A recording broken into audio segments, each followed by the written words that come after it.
میرے آقا علیہ السلام فرماتے ہیں امین وہ لوگ ہیں، یعنی امانت دار وہ لوگ ہیں جو غسل جنابت صحیح طور پہ کرتے ہیں اور جلدی کرتے ہیں۔ اچھا، غسل جنابت بھی صحیح طور پہ ہونا چاہیے۔ حضور اکرم صلی اللہ علیہ وسلم فرماتے ہیں جب کسی کو جنب کی کیفیت ہوتی ہے تو اس کے بال میں جنابت ہوتی ہے، اگر ایک بال بھی حالت جنابت میں دھلنے سے رہ گیا تو پاکی نہ ہو۔ لوگ تو دھڑا دھڑ پانی ڈال، بدن پہ پانی بہانے کا نام غسل نہیں ہے۔ ناک کی نرم ہڈی تک پانی چڑھانا، غرغرہ کر کے حلق تک پانی پہنچانا اگر روزے میں نہیں ہے تو، اور اس کے بعد اس انداز سے بدن پر پانی بہانا کہ ہر بال سے کم 3 قطرے پانی بہہ جائے، یہ ضروری ہوتا ہے۔ فرض غسل بہت احتیاط سے ہونا چاہیے ورنہ غسل باقی رہے گا۔ کچھ لوگ تو بس بدن پہ 3 4 بچوں کے باپ ہو گئے لیکن غسل کرنا سیکھ ہی نہیں سکے۔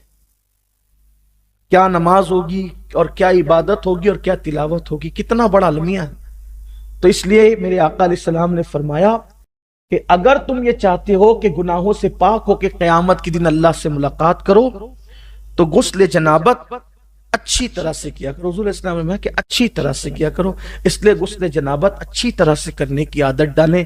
ناک کے بال بڑھ جایا کریں تو اس کو کٹوا لیا کریں، اس لیے کہ اگر بال کٹوا لیتے ہیں تو غسل جنابت میں آسانی ہوتی ہے۔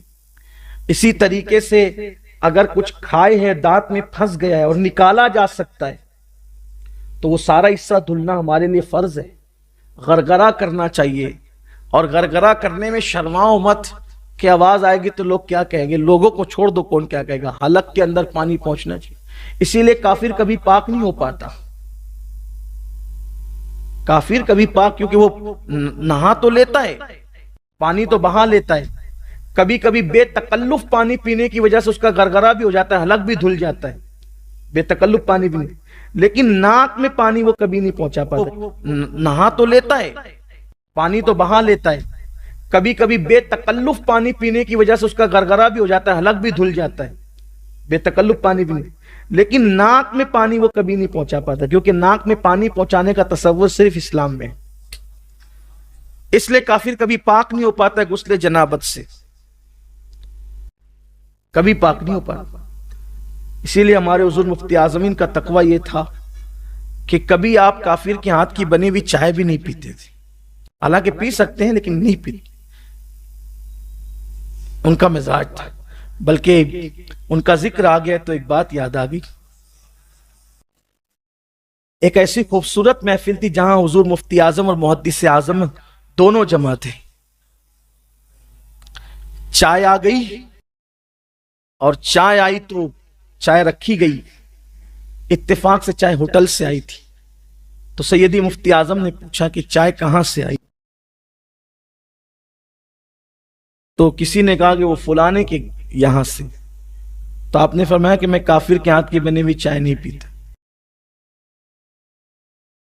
وہ چائے اٹھا لی گئی، چائے رکھی تھی سیدی محدث اعظمین کے سامنے، تو لوگوں نے سمجھا وہ نہیں پی رہے تو یہ بھی نہیں پئیں گے، تو سیدی محدث اعظمین رحمت اللہ تعالی سے کسی کا حضور مفتی اعظم چائے نہیں پیتے، گا کیوں؟ وہ کہتے ہیں کہ وہ کافر کے ہاتھ کی بنی ہوئی اس لیے وہ نہیں پئیں گے۔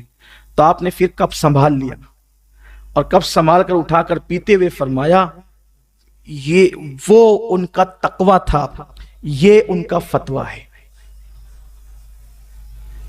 وہ ان کا تقوی تھا اور یہ ان کا، اور آپ نے پی لیا۔